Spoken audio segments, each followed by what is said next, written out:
Students, तो आज हम डिस्कस करने जा रहे हैं आर्ट्स का जो वेरी इंपॉर्टेंट पार्ट है वो है लेक्सिकल रिसोर्सेज।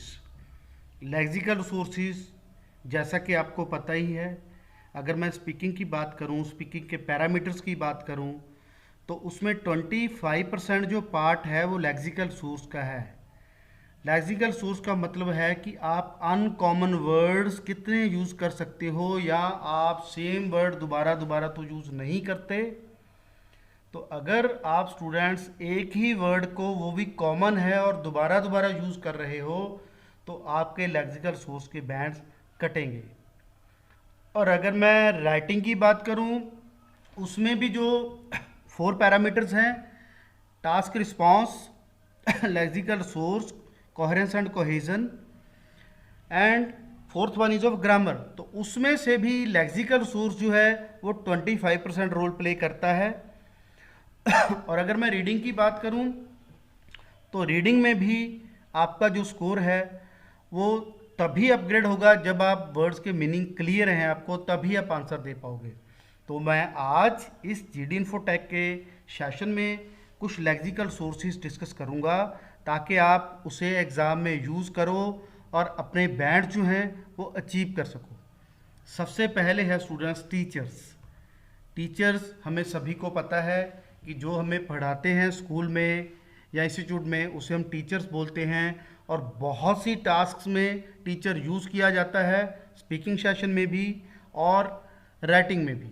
तो हम टीचर्स जो है वो बहुत ही कॉमन वर्ड है, इसकी जगह पे हम यूज़ कर सकते हैं mentors, tutors, instructors, coach, guide and educators. तो आपके माइंड में एक क्वेश्चन रेज हो रहा होगा कि ये 6 की क्या ज़रूरत है अगर हमारे पास टीचर्स है। तो इसके 2 कारण हैं स्टूडेंट्स। एक तो टीचर्स जो है वो कॉमन वर्ड है। मान लो एग्जामिनर ने आपसे क्वेश्चन में टीचर मेंशन किया हुआ है, what type of a teacher was when you are a child, then वो टीचर को आपने चेंज करना है। तो अगर आपका लेक्सिकल सोर्स अच्छा है तभी आप चेंज कर पाओगे, अदरवाइज नहीं कर पाओगे। और अगर आपको टीचर दोबारा यूज़ करना पड़ गया, तो सपोज कर लो आपने एक बार मेंटर यूज़ कर दिया, तो आपको दोबारा से उसी टीचर का जो है सिनोनियम यूज़ करना पड़ गया। तो अगर आप दोबारा से मेंटर यूज़ करोगे तो आपका लेक्सिकल सोर्स वहाँ पे वीक माना जाएगा।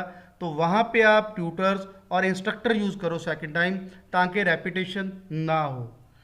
राइटिंग में भी ऐसा ही है कि एग्जामिनर 250 वर्ड्स मांगता है आपसे, वो भी डिफरेंट।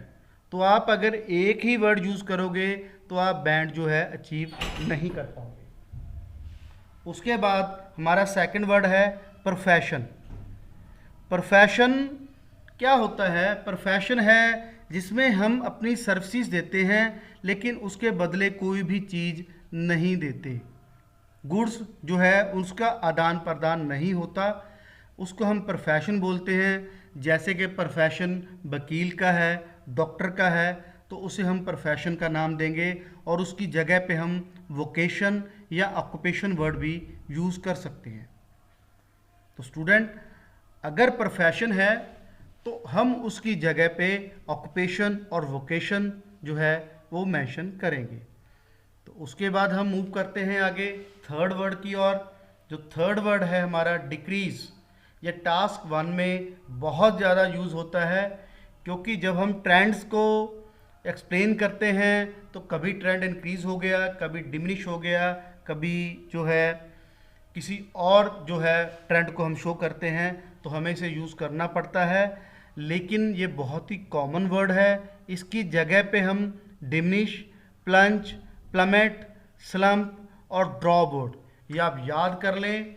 इसकी जगह पे आप ये वर्ड जो हैं वो भी यूज़ कर सकते हो। तो आप कृपया इनको ध्यान में दें। इन सभी का मतलब जो है वो कम होना ही होता है। डिक्रीज का मतलब ही कम होना है। जैसे पहले 10 था, अब 8 हो गया। अब सपोज कर लो आपके मार्क्स जो है पिछले साल 80% थे, अब 70 आए हैं, तो इसका मतलब आपके मार्क्स डिक्रीज हुए हैं 10%। तो नेक्स्ट वर्ड की ओर चलते हैं हम स्टूडेंट्स। नेक्स्ट वर्ड है हमारा गवर्नमेंट। बहुत सी टास्क 2 में ये वर्ड यूज़ किया जाता है, और इसकी जगह पे हम यूज़ कर सकते हैं वर्ड ब्यूरोक्रेट्स, अथॉरिटीज। ब्यूरोक्रेट के स्पेलिंग ध्यान से देख लें स्टूडेंट्स, BUREAUCRATS, ब्यूरोक्रेट्स। उसकी जगह पे हम ब्यूरोक्रेट्स भी यूज़ कर सकते हैं और अथॉरिटीज़ भी यूज़ कर सकते हैं। तो रिप्लेस करते रहना है हमने। हो सकता है क्वेश्चन में एग्जामिनर ने गवर्नमेंट वर्ड यूज़ किया हो, तो जब हम उसकी हम पैराफ्रेजिंग करेंगे या वर्ड्स जो हैं ऐसे लिखेंगे तो उसमें हम ब्यूरोक्रेट्स और अथॉरिटीज़ वर्ड ही यूज़ करेंगे। उसके बाद हम नेक्स्ट मूव करते हैं। नेक्स्ट वर्ड है हमारा इनकरेज। तो इनकरेज का मतलब हम सभी को पता है कि प्रोत्साहित करना। प्रोत्साहित करना मतलब किसी काम को करने के लिए जो है प्रेरित करना, उसे हम इनकरेज का नाम देते हैं। तो इनकरेज की जगह पे हम motivate, stimulate, prompt, propel, induce, persuaded, तो ये वर्ड्स हम स्टूडेंट्स यूज़ कर सकते हैं। तो आप जो है इसे अच्छी तरह से रिमाइंड कर लें कि इनकरेज का मतलब किसी को प्रोत्साहित करना होता है। और अगर हमें दोबारा कोई वर्ड यूज़ करना पड़े तो हम motivate, stimulate, prompt, propel, induce and persuaded भी यूज़ कर सकते हैं। उसके बाद हम चलते हैं स्टूडेंट्स नेक्स्ट वर्ड पे। जो नेक्स्ट वर्ड है हमारा वो है क्रिएट। क्रिएट होता है किसी चीज़ को पैदा करना। क्रिएट, किसी चीज़ का पैदा होने को हम क्रिएट का नाम बोलते हैं और उसकी जगह पे हम फोर्स वर्ड भी यूज़ कर सकते हैं। उसके बाद है स्टूडेंट सेवंथ गिव। गिव का मतलब होता है देना। तो गिव की जगह पे बड़ा ही कॉमन वर्ड है ये, और एग्जामिनर जो है क्वेश्चन में ये वर्ड डाल सकता है, लेकिन आंसर करते समय अगर आपने लेक्सिकल सोर्स के बैंड लेने हैं तो आपने गिव यूज़ नहीं करना। उसकी जगह पे आप confer, Bairstow and render word use कर सकते हो, तो ये कन्वीनियंट होगा। उसके बाद है स्टूडेंट स्टार्ट। स्टार्ट हम सभी को पता है कि स्टार्ट का मतलब जो है वो हमारा स्टार्टिंग पॉइंट, जो पहला पॉइंट होता है जहाँ से हम स्टार्ट करते हैं उसे हम स्टार्ट बोलते हैं। और स्टार्ट जो है बड़ा ही कॉमन वर्ड है, एक ऑर्डिनरी लैंग्वेज में यूज़ किया जाता है। अगर हम आइट्स की बात करें तो आइट्स में जो है हमें डिफरेंट वर्ड यूज़ करना होता है, थोड़ा हायर वर्ड यूज़ करना है ताकि हम लेक्सिकल सोर्स के बैंड ले सकें। तो उसकी जगह पे हम यूज़ कर सकते हैं कमेंस और एम्बार्क। कमेंस और एम्बार्क दो वर्ड्स हैं जिन्हें हम यूज़ कर सकते हैं। उसके बाद हमारे पास नेक्स्ट पॉइंट है स्टूडेंट्स फ्रीडम। फ्रीडम आज़ादी, और इसकी जगह पे हम, एक नाउन है फ्रीडम, तो हम इसकी जगह पे लिबर्टी और ऑटोनॉमी दो वर्ड जो हैं इसके जगह पे हम यूज़ कर सकते हैं। फ्रीडम की जगह पे लिबर्टी और ऑटोनॉमी। उसके बाद स्टूडेंट्स है अडल्ट्स। बहुत सी जगह पे हमें से इस वर्ड को यूज़ करना पड़ता है, तो अडल्ट की जगह पे हम ग्रोन अप्स भी यूज़ कर सकते हैं। It is a better word for the adults. उसके बाद आर्टिस्ट है। आर्टिस्ट जो पेंटिंग्स वगैरह करते हैं, कोई आर्ट वर्क करते हैं, उसे हम आर्टिस्ट बोलते हैं। और आर्टिस्ट की जगह पे हम क्राफ्ट्समैन, जो क्राफ्ट्समैन है वो भी वर्ड जो है इसकी जगह पे लिया जा सकता है। उसके बाद है स्टूडेंट्स ट्वेल्थ यंगस्टर्स। यंगस्टर्स जो जवान लोग होते हैं, जो यंग पीपल हैं, उन्हें हम बोलते हैं। और उनकी जगह पे हम टीनेजर्स और एडोलेसेंट्स, टीनेजर्स और एडोलेसेंट्स वर्ड यूज़ कर सकते हैं। अगर यंगस्टर एक बार यूज़ कर लिया, वैसे तो कोशिश करो कि आप यंगस्टर यूज़ ना करो क्योंकि ये कॉमन वर्ड है, उसकी जगह पे टीनेजर्स और एडोलेसेंट यूज़ करो, दैट विल बी बेटर। उसके बाद है स्टूडेंट्स 30th हमारा किड्स। किड्स चिल्ड्रन ये one and the same thing है, और इसकी जगह पे हम ऑफस्प्रिंग्स, जुवेनाइल, ऑफस्प्रिंग्स और जुवेनाइल्स ये वर्ड भी यूज़ कर सकते हैं। तो कृपया ध्यान दें, किड्स, किड्स की जगह पे चिल्ड्रन भी हो सकता है, लेकिन चिल्ड्रन भी कॉमन वर्ड में आ गया तो उसकी जगह पे हम ऑफस्प्रिंग्स और जुवेनाइल जो वर्ड है वो भी यूज़ कर सकते हैं। उसके बाद है स्टूडेंट्स हमारा 14th पॉइंट इम्पॉर्टेंस। इम्पॉर्टेंस का मतलब होता है किसी चीज़ की महत्ता, किसी चीज़ की इम्पॉर्टेंस, किसी चीज़ के बारे में जो है क्या उसकी इम्पोर्टेंस है, उसकी जगह क्या है उस जगह पे। सो हम बोलें कि मनी की हमारी लाइफ में क्या इम्पोर्टेंस है, तो हम बोलेंगे कि मनी क्या इंपॉर्टेंट रोल प्ले करता है हमारी कंट्री में, what is the importance of money in our life. तो यहाँ पे जो है इम्पॉर्टेंस वर्ड एक महत्व के लिए यूज़ किया गया है, लेकिन ये भी एक कॉमन वर्ड है इसकी जगह पे हम significance, imperative, critical, pivotal and Paramount ये वर्ड जो हैं ये यूज़ कर सकते हैं। ये रिप्लेसेबल है, इसकी जगह पे हम इसे यूज़ कर सकते हैं। उसके बाद स्टूडेंट्स 15th है कंट्री। कंट्री हम सभी को पता है कि कंट्री का मतलब होता है देश, और इसकी जगह पे हम नेशन वर्ड, क्योंकि कंट्री कॉमन वर्ड है, अगर हम नेशन यूज़ करें तो I think it that will be better.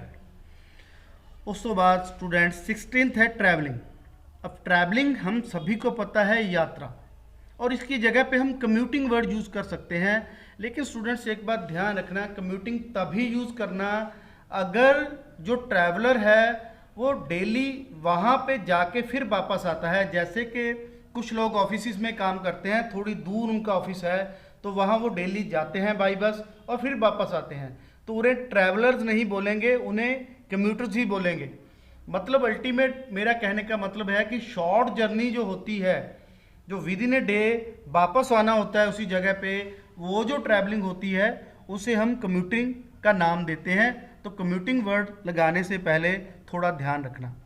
उसके बाद है 17 जो वर्ड है वो है डिफ़िकल्टी। डिफ़िकल्टी का मतलब होता है मुश्किल, और मुश्किल जो है उसकी जगह पे हम जो है एडवर्सिटी, प्रेडिकेमेंट, ट्रिबुलेशन। डिफ़िकल्टी बहुत ही कॉमन वर्ड है और इसकी जगह पे हम एडवर्सिटी, प्रेडिकेमेंट एंड ट्रिबुलेशन 3 वर्ड्स भी यूज़ कर सकते हैं और जो है अपना काम आसान कर सकते हैं। उसके बाद है इन्वॉल्व। इन्वॉल्व होता है किसी चीज़ में इन्वॉल्व होना, मतलब कोई इंटरफेयर करना। जैसे मैं अपने स्कूल के फंक्शन में इन्वॉल्व हुआ, तो यहाँ पे जो है इन्वॉल्व जो वर्ड है वो किसी चीज़ में हमें हमारा एंटर होना, उसे हम इन्वॉल्व का नाम देते हैं। तो उसकी जगह पे हम इंडल्ज जो वर्ड है दैट इज़ बेटर वर्ड, कि हम इंडल्ज वर्ड जो है अगर यूज़ करें तो वो बेटर रहेगा। उसके बाद स्टूडेंट्स है हमारी 19th जो है वो पुअर। पुअर हम बहुत बार यूज़ करते हैं टास्क 2 में। तो पुअर के लिए पुअर बड़ा ही कॉमन वर्ड है और नॉर्मल लैंग्वेज में ही यूज़ किया जाता है। लेकिन अगर हम आइट्स का एग्ज़ाम दे रहे हैं तो इस तरह के अगर हम वर्ड्स लिखेंगे तो हम लेक्सिकल सोर्स के बैंड्स कभी भी अचीव नहीं कर सकते। तो इसके लिए हम यूज़ कर सकते हैं destitute, impoverished and poverty stricken. Destitute, impoverished and poverty stricken ये जो वर्ड्स हैं हम यूज़ कर सकते हैं पुअर की जगह पे। अगर ये हम यूज़ करते हैं तो जो हमारे लेक्सिकल सोर्स के बैंड्स हैं वो कम नहीं होंगे। और आज के सेशन का हमारा लास्ट वर्ड है टूरिस्ट। टूरिस्ट जो घूमने आते हैं, जैसे हमारे कंट्री में आए हैं या हम वहाँ पे जाएं तो वहाँ के हम टूरिस्ट होंगे। सपोज़ कर लो विद इन कंट्री भी अगर हम किसी अपनी ही देश में कहीं और जाएं, सपोज़ बॉम्बे घूमने जाएं तो वहाँ के हम टूरिस्ट कहलाएंगे। या यहाँ पे हमारे कोई प्लेस है ऐसी जो बाहर से लोग देखने आ रहे हैं, तो जो लोग देखने आए हैं उन्हें हम टूरिस्ट बोलते हैं। और टूरिस्ट बड़ा ही कॉमन वर्ड है, इसकी जगह पे हम यूज़ कर सकते हैं holiday makers, sight seers and visitors. Holiday makers, sight seers and visitors, तो ये वर्ड्स स्टूडेंट्स हम यूज़ कर सकते हैं। मुझे उम्मीद है कि आप लोगों को ये अच्छी तरह से 20 वर्ड समझ आएंगे और नेक्स्ट सेशन जो है हमारा हम आगे बताएंगे।